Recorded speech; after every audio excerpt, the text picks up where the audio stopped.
Hey there, it's Mark from Third Shot Sports. We've got another great breakdown video for you, but before we get to it, be sure to hit that subscribe button. That way you'll find out as soon as we come out with brand new videos. Check out these cats.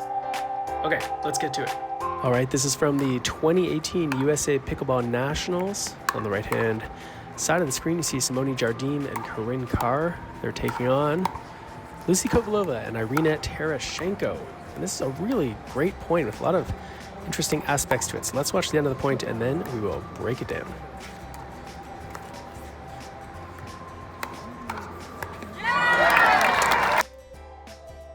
Okay, so let's get started with Simone's serve. I love how relaxed her serving motion is. This is the way modern pickleball serves should look, kind of like you're hitting a forehand drive, not like that bowling motion that we may have been taught before. That's how you see the pros serve. Now, Kovalova, look where she's standing. Look how far behind the baseline she is. And this is really smart. This is also something you see from the pros on the reg, as the kids say, standing well behind the baseline, giving herself more time to set up and prepare to hit the kind of return she wants. Kovalova and Tereschenko are stacking, and you'll see how Lucy comes right up the center of the court, right up the gut there. I mean, she's really going to be controlling the middle of the court, and even though she gets handcuffed a little bit on this backhand volley, look at Simone driving the ball there. She gets handcuffed a little bit, but because Kovalova uses that two-handed backhand, even though she's a little bit awkward when she hits that ball, it's a bit too tight to her body, she's got that left hand on there for stability, and so she's able to get the ball back in play.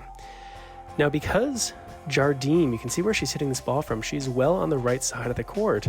That leaves the left side of the court open, and so Kovalova gets away with one here a little bit. The ball sits up, but because it is well directed toward the sideline, Simone has got her hands full. Now here you see why the pros are pros. Most of us in this situation would put up a defensive lob and get ready for the smash, but what does Simone do? She plays a great drop. A little bit cross-court, sort of in the middle of the court. You're going to see here that Kovalova gets it with her forehand because she's crept over. Now at this point, Carr and Jardim, they're going to be in some trouble, and so you see Corinne wisely staying back at that three-quarter position, transition zone, sometimes it's called. She plays this ball out of the air as a low volley. Now it's good that she got it back, but it's not quite low enough to reset the point, which is why Kovalova continues to attack with that forehand.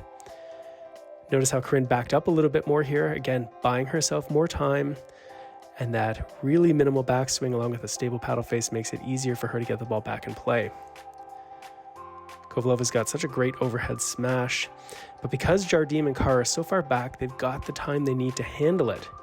And you see here Corinne loading up that two-handed backhand, driving it back towards Tereschenko and Kovalova, and I'm not quite sure who hits this ball. I think it's Irina here. It's sort of in between. Looks like Irina got just out ahead.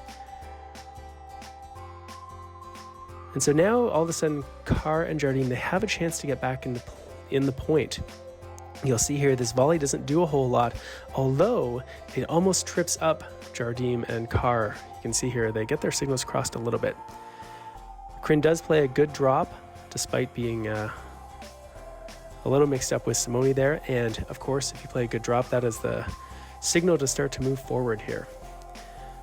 Now watch what happens here. Tereschenko goes for the Ernie. You see her jump the corner here. She's looking for that high forehand.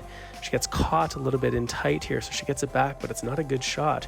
But take a look at this, the right foot of Tereschenko. Now I'm no expert on this.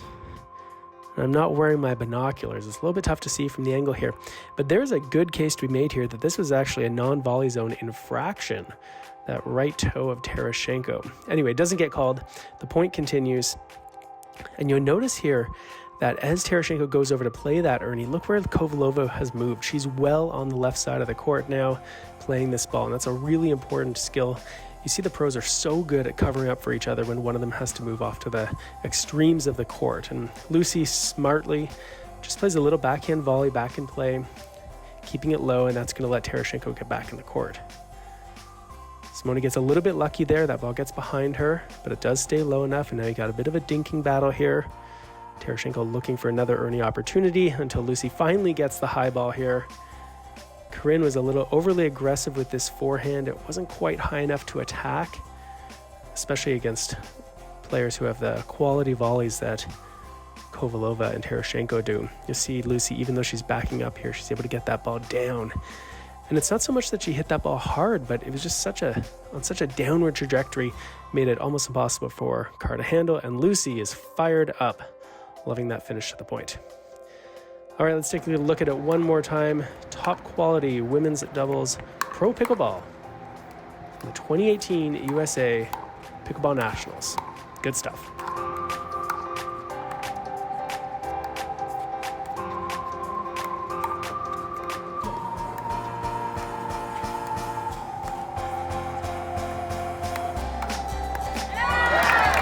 All right, thanks for watching. Thanks to our very good friends over at Selkirk Sport. They make amazing pickleball paddles, the best in the business, I would think.